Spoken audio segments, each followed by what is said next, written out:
ইবনে তাইমিয়ার এই মন্তব্যটা সত্যি অসাধারণ। তিনি সূরা আল কাউসারের উপর একটা থিসিস লিখেছেন। তার গবেষণাপত্রটি খুবই সুন্দর। আমি শুনেছি সম্প্রতি এর অনুবাদ বের হয়েছে। অনলাইনে বা কোনো ইসলামিক বইয়ের দোকানে আপনি যদি এটা পেয়ে থাকেন, চেষ্টা করবেন পড়ে নিতে, কারণ এটা আসলেই সূরা কাউসার নিয়ে খুবই চমৎকার একটা লেখা। ইন্নাহু সুবহানাহু ইবতুরু শানিআ রাসূলিল্লাহি সাল্লাল্লাহু আলাইহি সাল্লাম মিন কুল্লি খাইর। এটা এমন যেন আল্লাহ আযজা ওয়া জাল্লা রাসূল সাল্লাল্লাহু আলাইহি সাল্লামের শত্রুদের সকল প্রকার সম্ভাব্য কল্যাণ থেকে বাদ দিয়েছেন। তিনি বলেননি যে কেবল তাদের ভবিষ্যৎ প্রজন্ম নিশ্চিহ্ন হবে, বরং তিনি বলেছেন তারা সার্বিকভাবে সম্পূর্ণরূপে ধ্বংস হবে। ফায়ুবতিরু আহলাহু ওয়া মালাহু, তিনি বলছেন তিনি তাকে পারিবারিকভাবে এবং আর্থিকভাবে ধ্বংস করবেন। ফায়ুখসিরু যালিক ফিল আখিরাতি ওয়ায়ুবতিরু হায়াতাহু, তাই সে আখিরাতেও চরম ক্ষতিগ্রস্ত হবে এবং দুনিয়াতেও হবে শিকড় কাটা। ফালা ইয়ান্তাফি বিহা, যদি সে সম্পদশালী হয় সে তার অর্থ থেকে কোনো উপকার পাবে না। ওয়ালা ইয়াতাজাওয়াদু ফিহা সালিহা, সে তার সম্পদ কখনো কোনো কল্যাণকর কাজে উপভোগ করতে পারবে না। লিমুআদাহ ওয়ায়ুবতিরু কলবাহু ফালা ইয়ামিল খাইর, আল্লাহ তার অন্তরকে এমনভাবে বিচ্ছিন্ন করেছেন যেন তা ভালো কাজের দিকে কখনো ধাবিত না হয়। এটা তাদের উপর আল্লাহর অভিশাপ যে তাদের অন্তর কখনো কোনো ভালো কাজের দিকে, কল্যাণের দিকে অগ্রসর হবে না, কারণ সেই অন্তরে নবী সাল্লাল্লাহু আলাইহি সাল্লামের প্রতি শত্রুতা লালন করা ছিল। ওয়ালা ইউহিল্লুহু লিমারিফাতিহি তাআলা, এবং তাদের অন্তরগুলো কখনো আল্লাহকে জানার ইচ্ছা পোষণ করে না। ওয়া মুহাব্বাতিহি ওয়াল ঈমানি বিরসূলিহি আলাইহিমুস সালাতু ওয়াস সালাম, এবং তাদের অন্তর আল্লাহর প্রতি বা কোনো নবী আলাইহিস সালামের প্রতি ভালোবাসা বা আস্থা খুঁজে পায় না। ওয়ায়ুবতিরু আমালুহু, তাদের সকল কাজ বিফলে যাবে, এমনকি যদি কোনো ভালো কাজ থাকেও। ফালা ইয়াস্তামিলুহু সুবহানাহু ফি তাআতিহি, তার যোগ্যতা থাকলেও সে আল্লাহকে মেনে চলার জন্য কখনো তার যোগ্যতাকে কাজে লাগাতে পারবে না, কারণ সকল ভালো কাজ থেকে তাকে বাদ দেয়া হয়েছে। ওয়ায়ুবতিরুহু মিনাল আনসার ফালা ইয়াজিদ লাহু নাসিরান ওয়ালা আওনা, সকল প্রকার সাহায্য এবং সাহায্যকারী থেকে তাকে বিচ্ছিন্ন করা হয়েছে, সে কারো কাছ থেকে সাহায্য বা সহযোগিতা পাবে না। ওয়ায়ুবতিরুহু মিন জামিআল কুরব, তাকে তার আপনজনদের কাছ থেকে বিচ্ছিন্ন করা হয়েছে। ফালা ইয়াযুকু লাহু তাআমান ওয়ালা ইয়াজিদু লাহা হালাওয়াতান, সে এমনকি কোনো খাবারেই তৃপ্ত হবে না, কোনো কিছুতেই স্বাদ, মিষ্টতা বা ভালো লাগা সে অনুভব করবে না। সুবহানাল্লাহ। লিআজলি হাওয়াহু, কারণ সে নিজের কুপ্রবৃত্তির বশবর্তী হয়ে আল্লাহর নবী সাল্লাল্লাহু আলাইহি সাল্লামের প্রতি শত্রুতা পোষণ করেছিল। এরপর ইমাম রাজি মন্তব্য করেছেন, তিনি প্রথমে বলেছেন যাকারু ফি সাবাবিন নুজুলি উজুহান, এখানে সূরাটি নাজিরের প্রেক্ষাপট সম্পর্কে কিছু কথা বলা হয়েছে। আহদাহু, প্রথমত আন্নাহু আলাইহিস সালাতু ওয়াস সালাম কানা ইয়াখরুজু মিনাল মসজিদ, রাসূল সাল্লাল্লাহু আলাইহি সাল্লাম একদিন মসজিদ থেকে বের হচ্ছিলেন। ওয়াল আস ইবনে ওয়াইল আস-সাহমি ইয়াদখুলু ফালতাকা ফাতাহাদ্দাসা, এমন সময় আস ইবনে ওয়াইলের সাথে নবী সাল্লাল্লাহু আলাইহি সাল্লামের দেখা হলো এবং তাদের পরস্পরের মধ্যে কথাও হলো। আসাওয়াদিদা কুরাইশ ফিল মসজিদ ফালাম্মা দাখালা ক্বালু মানিল্লাযী কুনতা তাহাদ্দাসা মা, এরপর কুরাইশদের কিছু লোক মসজিদে এসে আস ইবনে ওয়াইলকে জিজ্ঞেস করল, তুমি কার সাথে কথা বলছিলে? ফাকালা যালিকাল আবতার, ওই যে অভিশপ্ত শিকড় কাটা লোকটার সাথে। এই বলে সে রাসূল সাল্লাল্লাহু আলাইহি সাল্লামের দিকে বাজেভাবে নির্দেশ করল। নবীজি সাল্লাল্লাহু আলাইহি সাল্লাম মসজিদ থেকে চলে যাবার পর তারা এই কথাগুলো বলেছে। মোট কথা আস ইবনে ওয়াইল নবী সাল্লাল্লাহু আলাইহি সাল্লামের সাথে কথা বলছিল। তিনি মসজিদ থেকে চলে যাবার পর কুরাইশরা এসে আস ইবনে ওয়াইলকে জিজ্ঞেস করল, তুমি কার সাথে কথা বলছিলে? উত্তরে সে রাসূল সাল্লাল্লাহু আলাইহি সাল্লামের দিকে নির্দেশ করে বলল, ওই শিকড় কাটা লোকটার সাথে কথা বলছিলাম। কিন্তু ইতিমধ্যে নবীজি সাল্লাল্লাহু আলাইহি সাল্লাম মসজিদ থেকে বেরিয়ে গিয়েছেন এবং তার মানে তিনি তাদের কথাগুলো শুনতে পাননি। চলুন এই ঘটনার উপর মন্তব্যটা পড়ি। ইন্না যালিকা মিন ইয়াসরারি বাদিহিম মা'বাদ, তাদের কথোপকথনের সময় রাসূল সাল্লাল্লাহু আলাইহি সাল্লাম সেখানে উপস্থিত ছিলেন না, তাই বিষয়টা তার কাছে সম্পূর্ণ অজানা। মা আন্নাল্লাহ তাআলা আযহারুহু, আল্লাহ তাদের গোপন কথা প্রকাশ করে দিয়েছেন।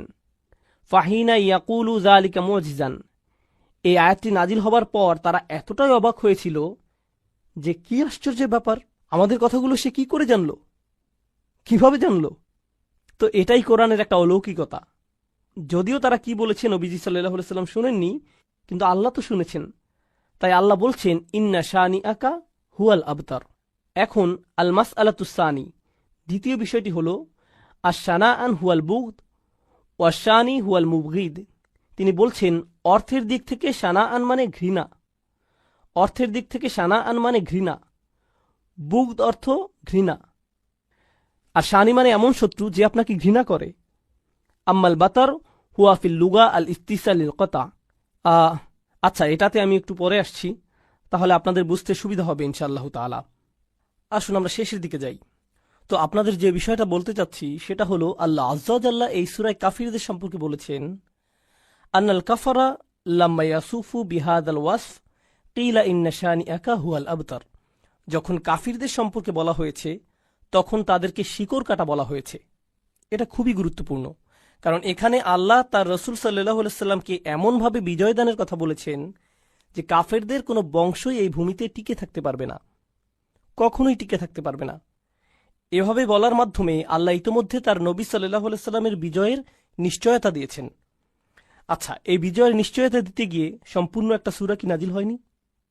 এই সূরার 2টি সূরা পরেই তো আমরা পড়ি ইযা জাআ নাসরুল্লাহি ওয়াল ফাতহ, তাই না? যেখানে আল্লাহ স্পষ্টভাবে বলেছেন কিভাবে রাসূলের সকল শত্রুরা শিকড় কাটা হবে সাল্লাল্লাহু আলাইহি সাল্লাম। আপনাদের মনে আছে আমি 3টি শব্দের কথা বলেছিলাম, উদওয়ান, শানাআন, বুগদ, যেগুলো আরবিতে শত্রুতা অর্থে ব্যবহৃত হয়।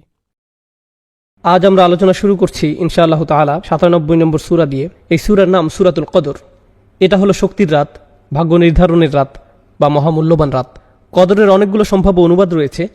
আজ রাত এই সূরা নিয়ে আলোচনা করার উপযুক্ত সময়, যেহেতু আমরা রমজানের শেষ 10 দিনে প্রবেশ করেছি। আমাদের ঐতিহ্যে এই রাত নিয়ে অসংখ্য অভিমত পাওয়া যায়। কেউ কেউ গণনা করে দেখেছেন 40-এর মতো অভিমত রয়েছে। আমার কাছে ব্যাপারটা মজার মনে হয়েছে, কারণ রাত হতে পারে সর্বোচ্চ 30টি, আর কোনটি সেই রাত তা নিয়ে মত রয়েছে 40টি। এ ব্যাপারে অন্যরা অভিমত গণনা করেছেন। ইমাম রাজি 9টি অভিমত গণনা করেছেন। কেউ কেউ এমনকি এই অভিমত ব্যক্ত করেছেন যে এটি 30তম রাত বা 29তম রাত অথবা 23তম, 21তম, 27তম রাত ইত্যাদি ইত্যাদি। কোনটি সেই রাত আজ আমি তা নিয়ে কথা বলতে যাচ্ছি না, কারণ এত সব অভিমত এবং প্রবণতা নিয়ে অধ্যয়ন করার পর সম্ভাব্য এই রাত নিয়ে আমার কাছে মনে হয়েছে যে এই রাত হলো শেষ 10 রাতের যে কোনো একটি। এটি সবচেয়ে গ্রহণযোগ্য অভিমত। আর এই রাতের ব্যাপারে আমার দৃষ্টিভঙ্গি হওয়া উচিত এরকম, প্রতি বছর এই রাতের তারিখ পরিবর্তিত হয়। যে কোনো একটি রাতকে নির্ধারণ করে নেবেন না, এটি একটি চলমান লক্ষ্য। সুতরাং প্রতি বছর এটি খুঁজে পেতে চেষ্টা করুন। এর সপক্ষে প্রমাণ হলো হাদিসে এই রাতের কিছু চিহ্ন বর্ণনা করা হয়েছে। এর থেকে কয়েকটি আমি আপনাদের সামনে আলোচনা করব। ওই রাতে কি খোঁজ করতে হবে তা কোনো কোনো হাদিসে বলা হয়েছে, যেমন সাহাবারা স্বপ্নে দেখেছেন। এমনকি আজকের দিনেও কোনো কোনো বিশ্বাসী স্বপ্ন দেখে বুঝতে পারেন কোনটি সেই রাত। এটা ইলহামের মতো একটা ব্যাপার। এটা এমন নয় যে স্বপ্নে দেখে তিনি সবার জন্য অনলাইনে ঘোষণা করে দিবেন। এটা মূলত তার নিজের জন্য। তিনি বুঝতে পারেন এটাই সেই রাত। অস্বাভাবিক এক প্রশান্তি, নিস্তব্ধতা তারা অনুভব করেন। সময় এলে আমি কিছু হাদিস বর্ণনা করব আপনাদের নিকট ইনশাআল্লাহ, সেই রাতের অনুভূতিটা কেমন হয় ইত্যাদি ইত্যাদি।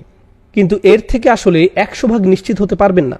অ্যান্টার্কটিকার মানুষ তো আর কদরের রাতের নিদর্শন হিসেবে ঠান্ডা বাতাস অনুভব করবে না এবং বলবে না, ও এটাই লাইলাতুল কদর।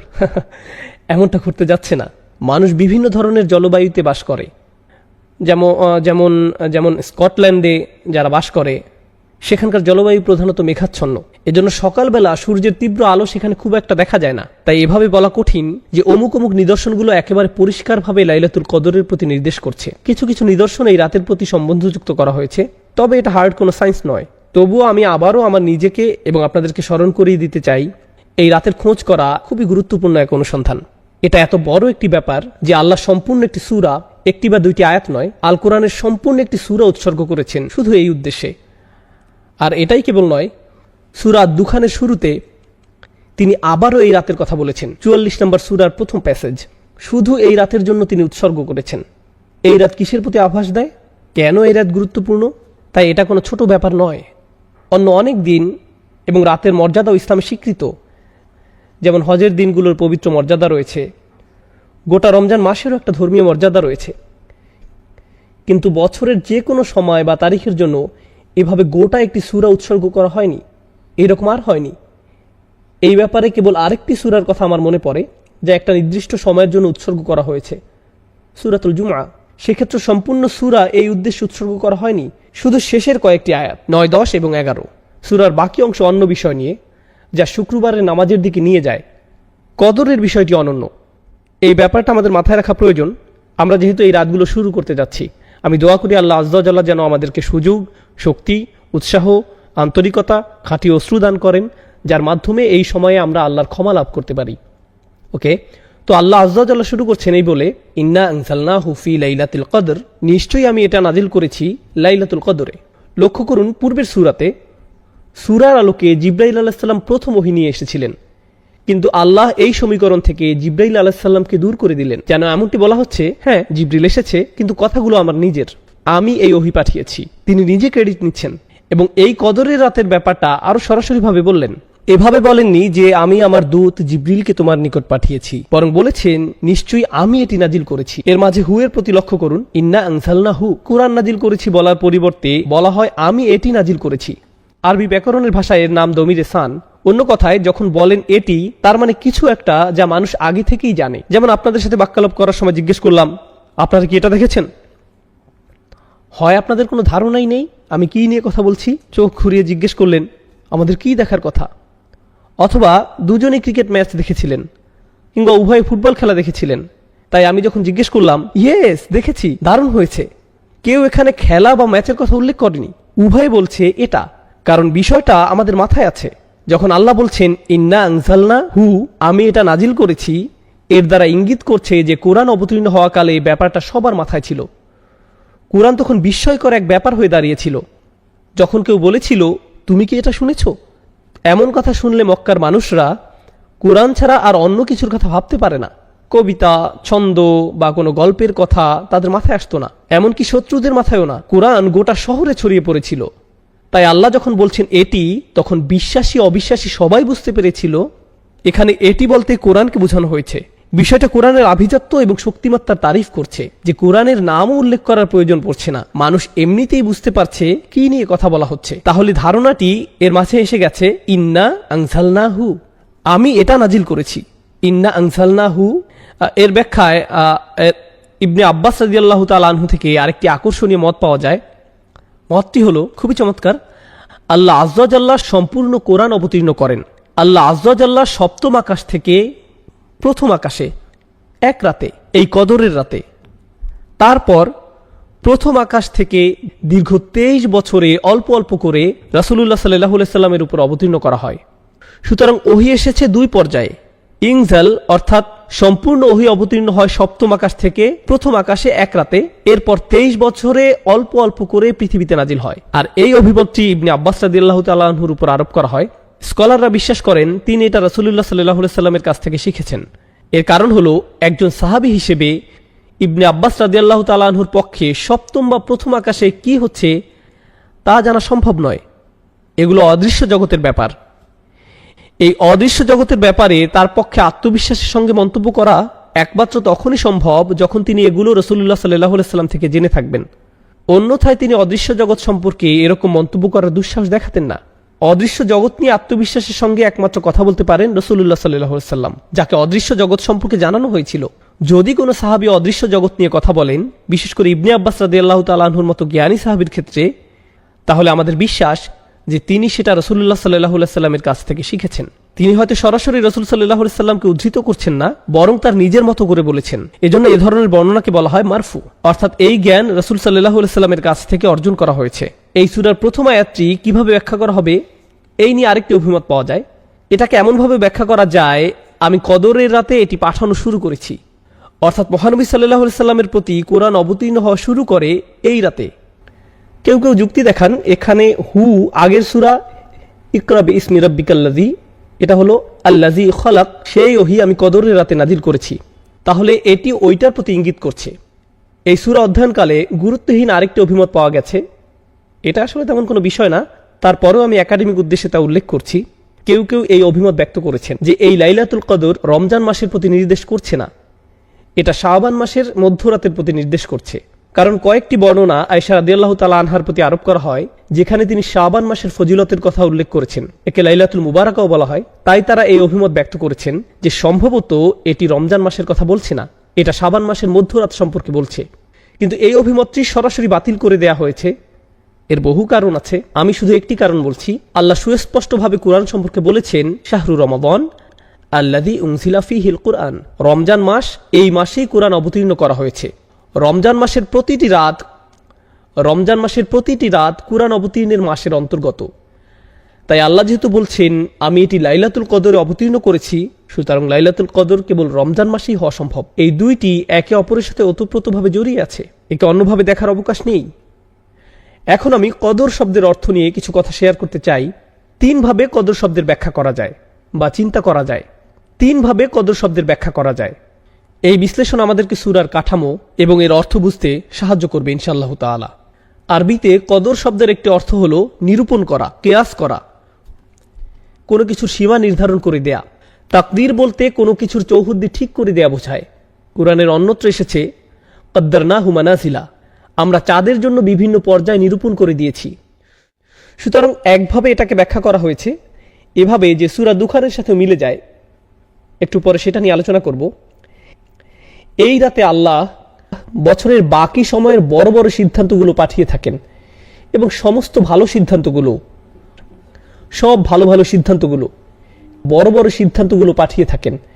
কে কি অর্জন করবে, কে কোন ধরনের সুখ সমৃদ্ধি লাভ করবে, কোন কোন বাচ্চা জন্মগ্রহণ করবে, কোন কোন বিবাহ সংঘটিত হবে, কোন কোন ভালো বা খারাপ ঘটনা ঘটবে, কে কে ইসলাম গ্রহণ করবে, কে শান্তিতে মারা যাবে, যাই হোক না কেন এই সমস্ত সিদ্ধান্তগুলো আল্লাহ এর সবই জানেন। কিন্তু ফেরেশতারা এই রাত থেকে এগুলোর বাস্তবায়ন শুরু করে। সরকারের যেমন বাজেট থাকে এবং সেই বাজেটের বাস্তবায়ন থাকে, এটা সেই রাত যে রাতে আল্লাহর সিদ্ধান্তগুলো পাঠানো হয় এবং ফেরেশতাদের মাধ্যমে এগুলোর বাস্তবায়ন করা শুরু হয়। এটা হলো লাইলাতুল কদরের একটি অর্থ। এর আলোকে আমি সূরাতুদ দুখান থেকে কয়েকটি আয়াত পড়ছি। হামিম ওয়াল কিতাবিল মুবিন, হামিম সুস্পষ্ট কিতাবের কসম, ইন্না আনসালনাহু ফি লাইলাতিন মুবারাকাহ, আমি একে অবতীর্ণ করেছি এক বরকতময় রাতে। এমন রাত যে রাতে কল্যাণের শুধু বৃদ্ধিই ঘটে, আপনার প্রত্যাশার চেয়েও বেশি কল্যাণের প্রকাশ ঘটতে থাকে। এই শব্দটি মাথায় রাখুন। মুবারাকা মানে এমন কিছু যাকে বহুগুণে বৃদ্ধি পাওয়ার ক্ষমতা দেয়া হয়েছে। মুবারাকের অর্থ এটাই, এমন কিছু যা বর্তমান থাকে এবং বহুগুণে বৃদ্ধি পায়। এই ধারণার কাছে আমরা আবার ফিরে আসবো সূরা কদর শিখতে থাকা অবস্থায়। এই বহুগুণে বৃদ্ধি পাওয়াটা দেখতে পাবো, আর সেটা হবে মুবারাকার তাফসীর। কেন এই রাতে সওয়াব বহুগুণে বৃদ্ধি পায়? ইন্না কুন্না মুনজিরিন, নিশ্চয়ই আমি সতর্ককারী। ফিহা ইউফরাকু কুল্লু আমরিন হাকিম, সেই রাতে প্রত্যেক প্রজ্ঞাপূর্ণ সিদ্ধান্ত আলাদা করা হয় এবং বিতরণ করা হয়। আল্লাহ বলছেন এই রাত সিদ্ধান্ত নেয়ার রাত। কদর মানে ভাগ্য, সীমা এবং সে সিদ্ধান্তগুলো এখন আল্লাহ আজ্জা জাল্লা কর্তৃক জারি করা হয়েছে। আমরিন মিন ইনদিনা, আমার আদেশক্রমে। ইন্না কুন্না মুরসিলিন, আমি প্রেরণ করি। রহমাতাম মির রব্বিক ইন্নাহু হুয়াস সামিউল আলিম, অর্থাৎ এই সমস্ত আদেশ আল্লাহর দয়া এবং ভালোবাসার বহিঃপ্রকাশ। এইগুলো আল্লাহর কাছ থেকে ভালোবাসাপূর্ণ আদেশ। এই রাতে যে সিদ্ধান্তগুলো আসে সেগুলো ধ্বংসের সিদ্ধান্ত নয়, দুর্যোগ বা এরকম কিছু নয়। সিদ্ধান্তগুলো আল্লাহর পক্ষ থেকে দয়া, ভালোবাসা এবং স্নেহের প্রকাশ। এই অংশটা গুরুত্বপূর্ণ। ইন্নাহু হুয়াস সামিউল আলিম, তিনি সর্বশ্রোতা এবং সর্বজ্ঞানী। আপনার অন্তরে কি হচ্ছে, কি দোয়া করছেন, বিশেষ করে এই রাতে আল্লাহ তার সবকিছুই শুনছেন। সূরাতুদ দুখানের এই আয়াতগুলোতে তিনি এটাই বলছেন।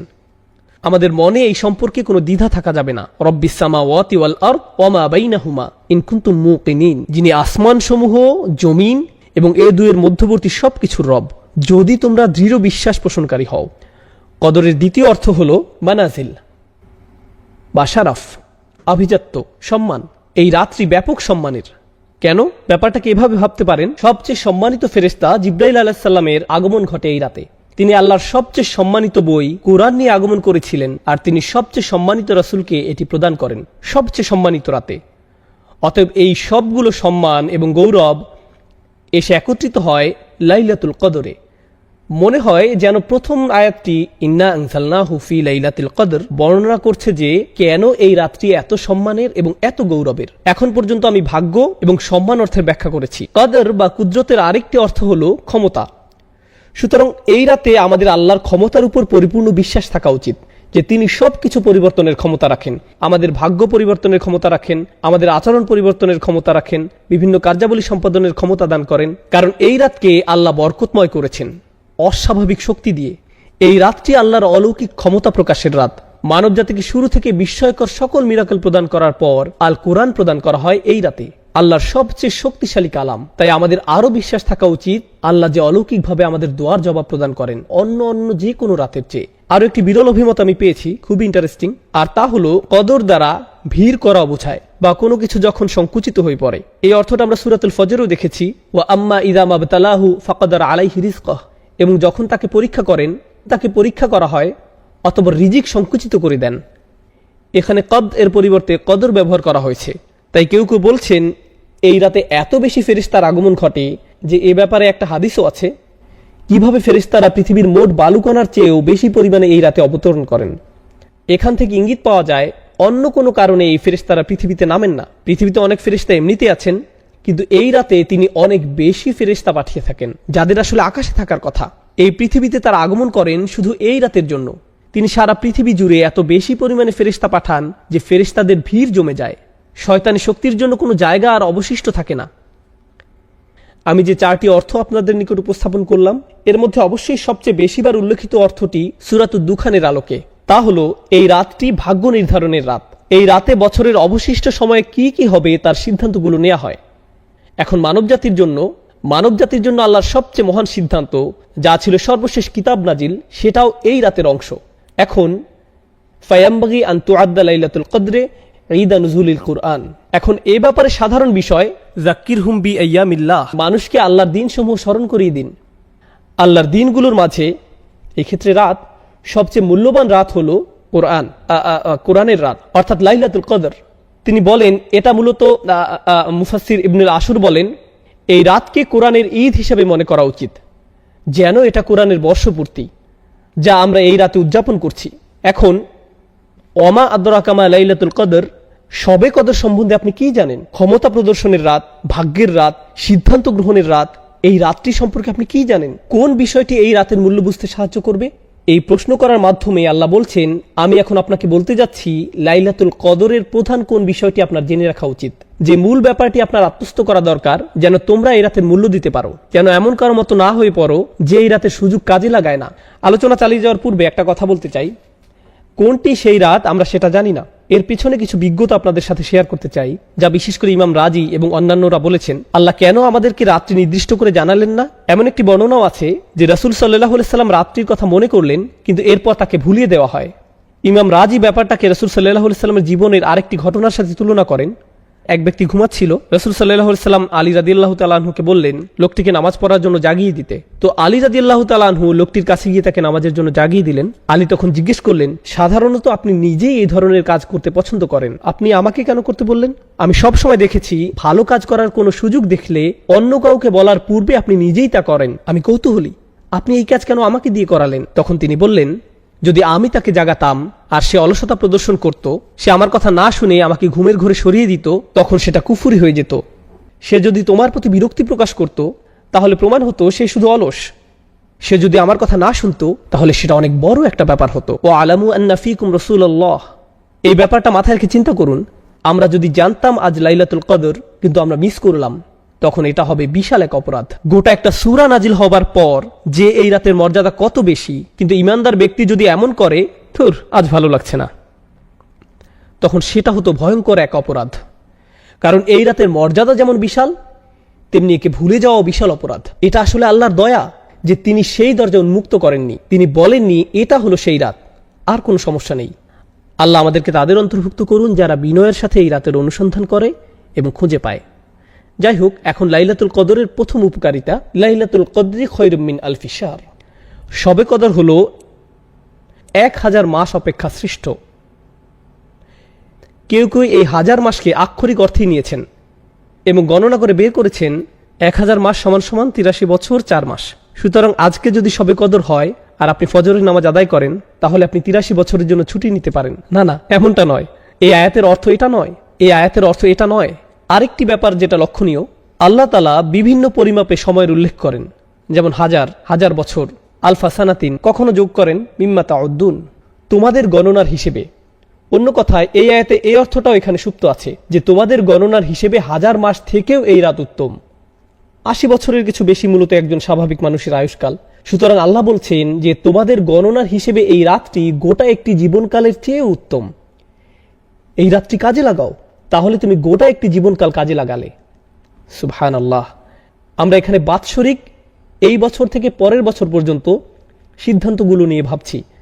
আর আল্লাহ আজ্জা ওয়া জাল্লা যেন বলছেন, হ্যাঁ, এই রাত্রি এতটাই অভিজাত এবং শক্তিশালী যে এই রাত্রি তোমাদের বাকি জিন্দেগির গতিপথ ঠিক করে দিতে পারে।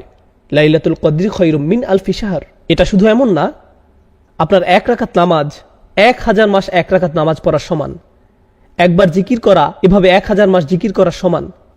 যদিও এই ব্যাপারটা খুবই চমৎকার, এই আয়াত আরও যে ব্যাপক অর্থ প্রকাশ করে তা হলো এই একটি রাত একটি সম্পূর্ণ জীবনকাল থেকেও শ্রেষ্ঠ।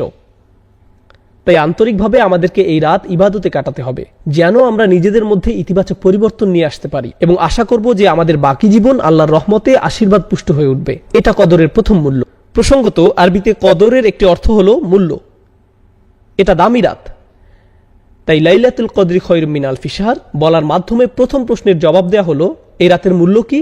এটা যদি দামি রাত হয় তাহলে এর দাম কত? 1000 মাসের চেয়েও বেশি।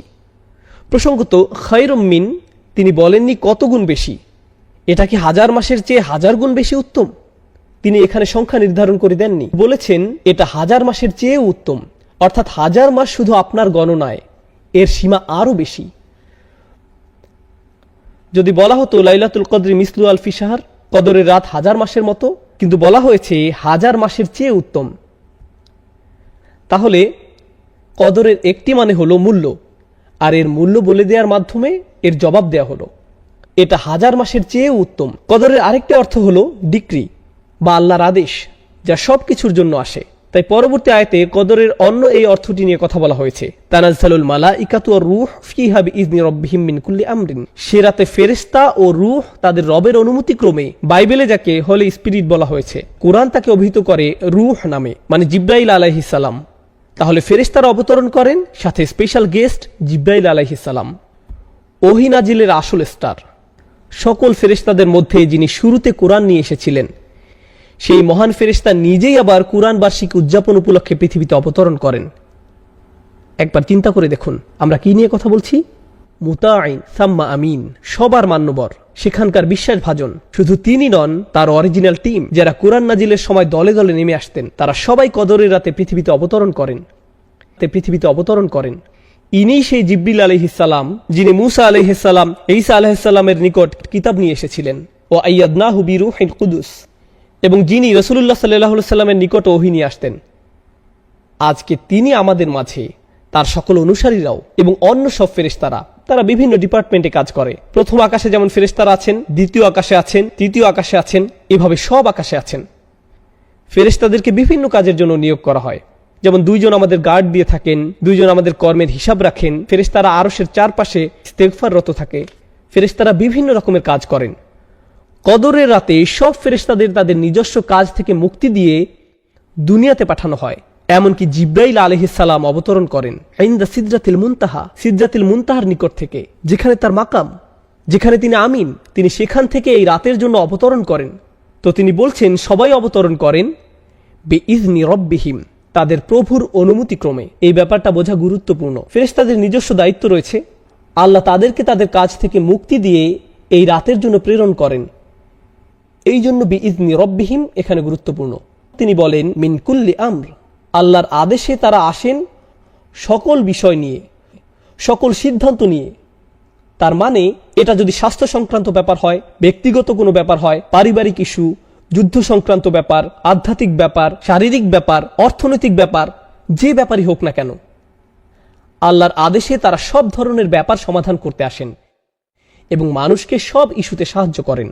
আল্লাহর কদরের ঘোষণা দিয়ে, আল্লাহর রাজকীয় আদেশের ঘোষণা দিয়ে এই রাতে তাদের জন্য যারা এর সন্ধান করে। তাহলে ফেরেশতারা আমাদের চারপাশে ভেসে বেড়ান, আমাদের সকল স্থান প্লাবিত করে ফেলেন। তারা আমাদেরকে তাই দিতে প্রস্তুত যা আল্লাহ আমাদের জন্য লিখে রেখেছেন। এটাই হলো তানাজ্জালুল মালাইকাতু ওয়ার রূহ ফিহা বিইজনি রাব্বিহিম মিন কুল্লি আমরিন। প্রসঙ্গত, এই আয়াতের বর্তমান কাল নির্দেশ করে এমনটা যে শুধু প্রথমবার হয়েছিল তা নয়, অর্থাৎ যেবার কুরআন নাজিল হয়েছিল এমনটি ঘটতেই থাকে। কারণ এই প্রশ্নটি বিভিন্ন তাফসীরে উত্থাপন করা হয়েছিল, লাইলাতুল কদর কি শুধু একবারের জন্য, নাকি এটি প্রতি বছর ঘটবে? প্রতি বছর কি এভাবে ফেরেশতারা অবতরণ করবে? আল্লাহ এখানে বলেননি ফেরেশতারা অবতরণ করেছিল, বরং তিনি বলেছেন তারা অবতরণ করে, মানে এটি একটি চলমান প্রক্রিয়া। আল্লাহ এই উপহারটি মানবজাতিকে প্রতি বছর প্রদান করেন। ومعنى بإذن ربهم أن هذا التنزيل كرامة أكرم الله بها المسلمين بأن أنزل لهم في تلك الليلة جماعات من الملائكة وفيهم أشرفهم. দলে দলে ফেরেশতারা অবতরণ করেন। এটি মুসলমানদের প্রতি আল্লাহর একটি উপহার। কথা বলছিলাম বিইذن রব্বিহিম মিন কুল্লি আমর নিয়ে। কিছু কিছু তাফসীরকারক আরও বলেছেন তারা আল্লাহর আদেশের হেফাজত করে। আল্লাহ তার নির্দেশ জারি করেছেন, এখন ফেরেশতারা নিশ্চিত করবেন যে এই নির্দেশগুলো বাস্তবায়িত হয়েছে। এখন দ্রুত শেষ আয়াত নিয়ে কথা বলবো। আমরা এই আয়াতে প্রবেশ করার পর দেখব আল্লাহ আযজা ওয়া জাল্লা কদরের আরেকটি অর্থ এখানে প্রদান করেছেন, সীমা নির্ধারণ করা। কদ জাআলাল্লাহু লিকুল্লি শাইইন কদরা, আল্লাহ সব কিছুর জন্য একটি পরিমাণ স্থির করে রেখেছেন। যদি খেয়াল করেন তাহলে দেখবেন প্রথম উত্তর ছিল লাইলাতুল কদরের মূল্য নিয়ে, দ্বিতীয় উত্তর ছিল লাইলাতুল কদরের আদেশ জারি নিয়ে, তৃতীয় উত্তর হলো লাইলাতুল কদরের সীমা নিয়ে। সীমা মানে এই রাত কতক্ষণ পর্যন্ত থাকে, এটাও কদরের আরেকটি অর্থ। আমাকে এমনকি আপনাদের নিকট এই সূরার গঠন বিন্যাস উপস্থাপন করতে হবে না। এই প্রশ্ন করার পর প্রতিটি আয়াত কদর সম্পর্কে, ইন্না আনজালনাহু ফি লাইলাতুল কদর ওয়া মা আদরাকা মা লাইলাতুল কদর, প্রতিটি আয়াত অনন্য কিছু তথ্য দিচ্ছে। আবার বলছি, একটি আয়াতের মূল্য নিয়ে যা হাজার মাসের চেয়ে উত্তম, একটি আয়াত ভাগ্য নির্ধারণ নিয়ে, এটাও কদরের অর্থ। আরেকটি আয়াত সীমা নিয়ে, আর সীমা নিয়ে এই আয়াতটি আমার নিকট খুবই মনোমুগ্ধকর। সালামুন হিয়া হাত্তা মাতলা আইল ফাজর। আমি শুরু করব এই অনন্য বৈশিষ্ট্য নিয়ে। মাতলা অর্থ ফজরের উদয়, একেবারে ভোরের সময় নয়। ফজরের উদয় মানে সূর্য ইতিমধ্যে উদয় হয়ে যাচ্ছে। অন্য কথায় আল্লাহ এত দয়ালু, এতই মহান এবং এই রাতে এতই উদার যে জানেন তো আমাদের সাহারির সময় শেষ হয়ে যায় অন্ধকার থাকতেই, যখন দ্বিতীয় ফজরের আগমন ঘটে। লাইলাতুল কদরের ক্ষেত্রে কিন্তু লাইলাতুল কদরের ক্ষেত্রে এই নিয়ম নয়। লাইলাতুল কদর আলো দেখা পর্যন্ত চলতে থাকে। তিনি এর সময় বাড়িয়ে দিয়েছেন, তিনি এর মূল্য বাড়িয়ে দিয়েছেন মাতলা আইল ফাজর। তাহলে এর সীমা অন্য কোনো রাতের মতো নয়। আল্লাহ ভোরবেলার সময়টাকেও রাতের অংশ হিসেবে গণনা করছেন। এটা লাইলাতুল কদরের অনুপম একটি উপহার যে আল্লাহ আযজা ওয়া জাল্লা এর সময়সীমাকে আমাদের জন্য বৃদ্ধি করেছেন। এখানে বলছেন সালামুন হিয়া। আপনারা যারা আরবির সাথে কিছুটা পরিচিত তারা জানেন যে সাধারণ নিয়মে হওয়ার কথা হিয়া সালামুন, মুবতাদা এবং খবর হিয়া সালামুন, কিন্তু তিনি এই ক্রম উল্টো করে বললেন সালামুন হিয়া। এর ফলে যা হয়, والسلام مصدر أو اسم مصدر معناه السلامة। এর ফলে তিনি এক ধরনের ইখতিসাস তৈরি করলেন। এই রাতের মতো কোনো শান্তি নেই, কোনো রাত এমন নেই যার এই রাতের মতো শান্তি আছে। এটাই সালামুন হিয়া। কোনো রাতের শান্তি এই রাতের মতো নয়, কোনো রাতের শান্তি এই রাতের মতো নয়। একটা কথা মনে পড়েছে, আমি আবার সালামুন হিয়ার আলোচনায় ফিরে আসব। আমাদের সালাফদের কাছে মজার কিছু ব্যাখ্যা পাওয়া গেছে। অন্যরা হাস্যকর ভেবে এগুলো পুরোপুরি বাতিল করে দিয়েছেন, কিন্তু আমি ভাবলাম অভিমতগুলো বেশ মজার, তাই আপনাদের সাথে শেয়ার করছি। কেউ কেউ মনে করেন লাইলাতুল কদর রমজানের ২৭ তারিখে। তারা গণনা করলেন ইন্না প্রথম শব্দ, আনজালনাহু দ্বিতীয় শব্দ, ফি তৃতীয় শব্দ, যখন আসলো হিয়া মানে এটা, এই হিয়া ২৭ নম্বর শব্দ। তাই তারা বললেন ও কদরের রাত তো পেয়ে গেলাম। এভাবে ২৭তম রাতের উৎপত্তি। কিছু কিছু মানুষ এই একভাবে ২৭তম রাতের ধারণা বের করেছেন।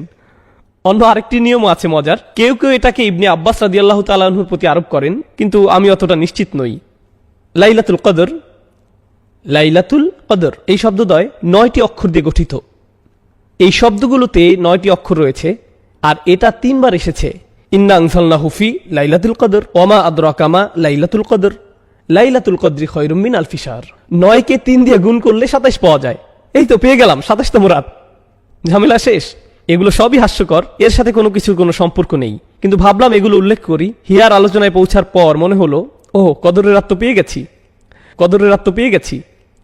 চলুন সালাম শব্দটি বোঝার চেষ্টা করি, কারণ সমগ্র সূরায় এই শব্দটি বেশ গুরুগম্ভীর। এক দৃষ্টিতে বললে ২টি শব্দ এই সূরায় বেশ প্রভাব বিস্তার করেছে।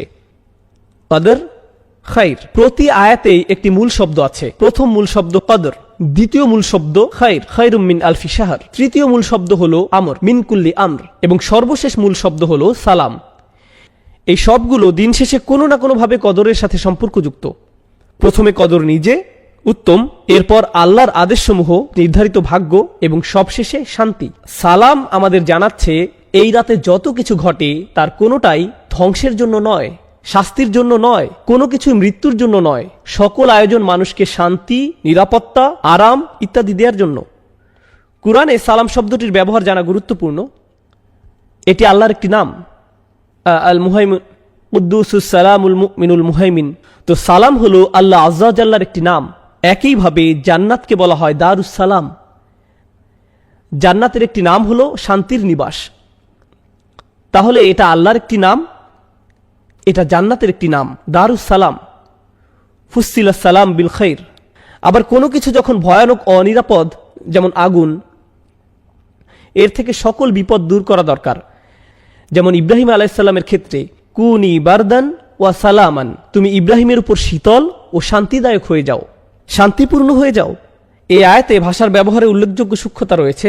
শুধু যে সালামুন প্রথম এসেছে এবং হিয়া পরে এসেছে তাই নয়, অন্য আরেকটি ব্যাপারও এখানে দারুণ সুন্দর। আর তা হলো আরবিতে সালাম শব্দটি মাসদার, এটি একটি ইনফিনিটিভ, পিস, এর ইংরেজি প্রতিশব্দ পিস।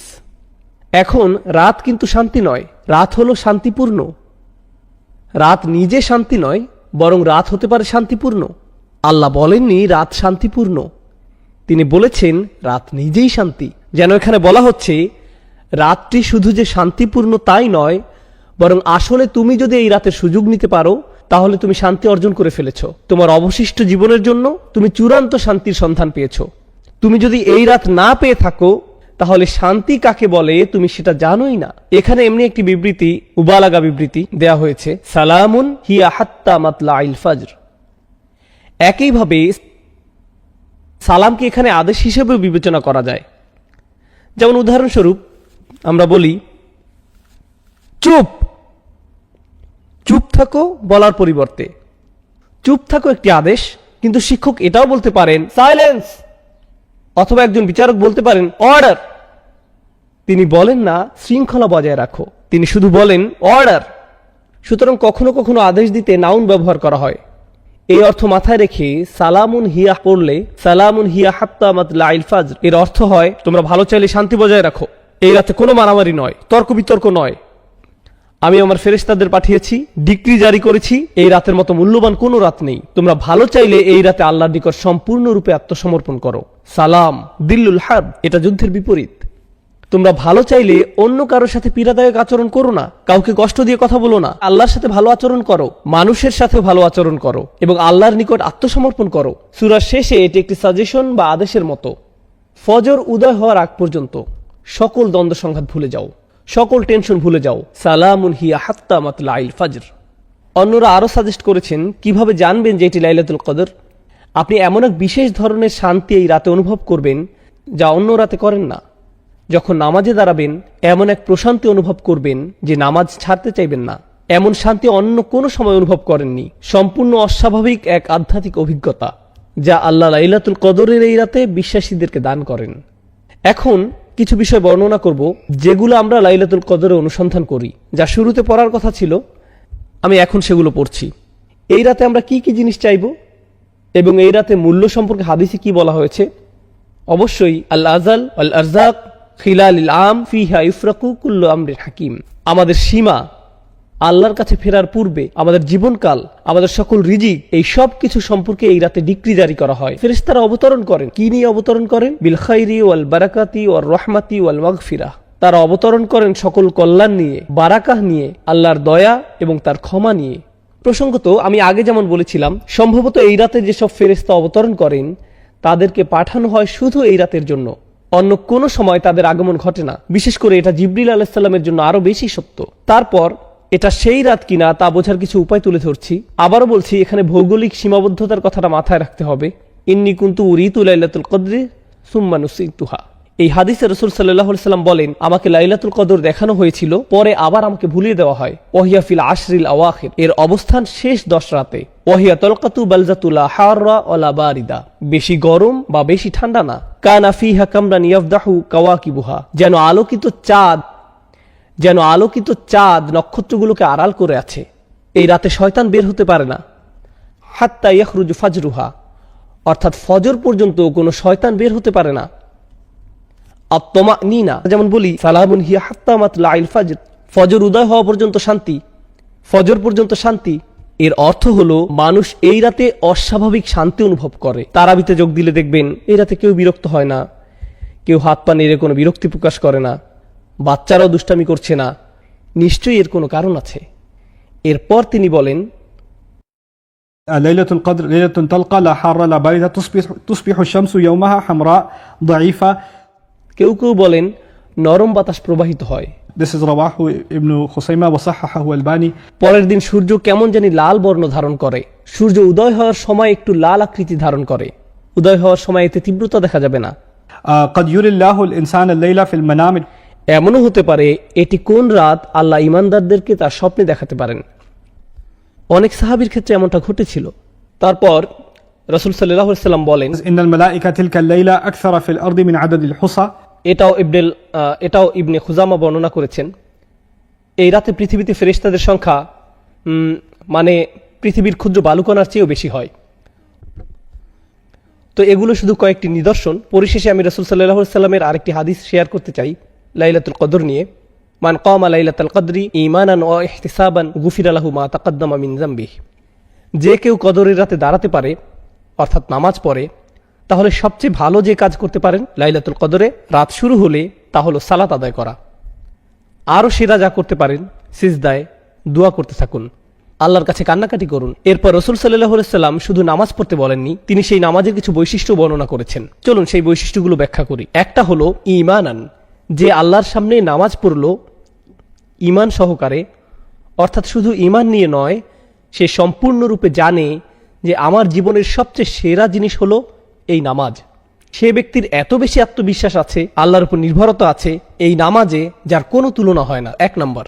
এরপর ওয়া ইহতিসাবান, ইহতিসাব মানে যে সম্পূর্ণরূপে আত্মসচেতন, নিজের পাপ নিয়ে আমি সচেতন, আমি জানি আমার কি কি ত্রুটি আছে, কি কি বিষয় নিয়ে আমি আল্লাহর সামনে লজ্জিত, আমি আল্লাহর সামনে নামাজে দাঁড়িয়েছি লজ্জিত এবং বিনম্র হয়ে, এবং সম্পূর্ণরূপে বিশ্বাসী যে আল্লাহ আমাকে ক্ষমা করে দিবেন, আমার পাপগুলো দূর করে দিবেন। অতএব আমি আল্লাহর সামনে এসেছি অবনমিত হয়ে, অশ্রুসিক্ত নয়নে, নিজের সকল হিসেব নিয়ে, নিজের সকল দোষ স্বীকার করে, পাপ স্বীকারের নামাজ ইহতিসাবান। যদি এটা করতে পারেন গুফিরা লাহু মা তাকাদ্দামা মিন যামবিহি, যত ধরনের অসম্মানজনক পাপই আপনার থাকুক না কেন সমস্ত পাপ নিশ্চিতভাবে ক্ষমা করে দেওয়া হবে। সকল পাপ ক্ষমা করে দেওয়ার গ্যারান্টি দেওয়া হয়েছে আমরা যদি এরকম একটি মন নিয়ে আল্লাহর সামনে নামাজে দাঁড়াতে পারি। এই ধরনের নামাজ বেশ কঠিন সবাই মিলে একত্রে আদায় করা। এই ধরনের নামাজ অনেক সহজ যদি আপনি একা একা আদায় করেন। এটা এমনই একটি রাত নিজে নিজে পড়তে যদি অলসতা লাগে তাহলে অবশ্যই মসজিদে যান এবং জামাতে যোগদান করুন। এই রাতে শুধু আপনি, আল্লাহ আর চোখের পানি। এই রাতে এটাই হওয়া উচিত। আল্লাহর সামনে দাঁড়ান, কুরআন তেলাওয়াত করুন, আল্লাহর কাছে দোয়া করুন, এবং এমন মানুষদের অন্তর্ভুক্ত হন যারা এই রাত পেয়ে সৌভাগ্যবান এবং আল্লাহর ক্ষমা পেয়ে সৌভাগ্যবান। আমাদের রাতগুলো এখন আর এতটা লম্বা নয়, খুব বেশি সময় আমাদের হাতে থাকে না। একটু বিশ্রাম নিন, নামাজ পড়ুন, বিশ্রাম নিন, নামাজ পড়ুন, বিশ্রাম নিন, আবার নামাজ পড়ুন। এই কাজগুলো করুন এই রাত্রিগুলোতে। আল্লাহ আজ্জা ওয়া জাল্লা আমাদের সবাইকে লাইলাতুল কদর পেতে সাহায্য করুন। বারাকাল্লাহু লি ওয়া লাকুম ফিল কুরআনিল হাকিম।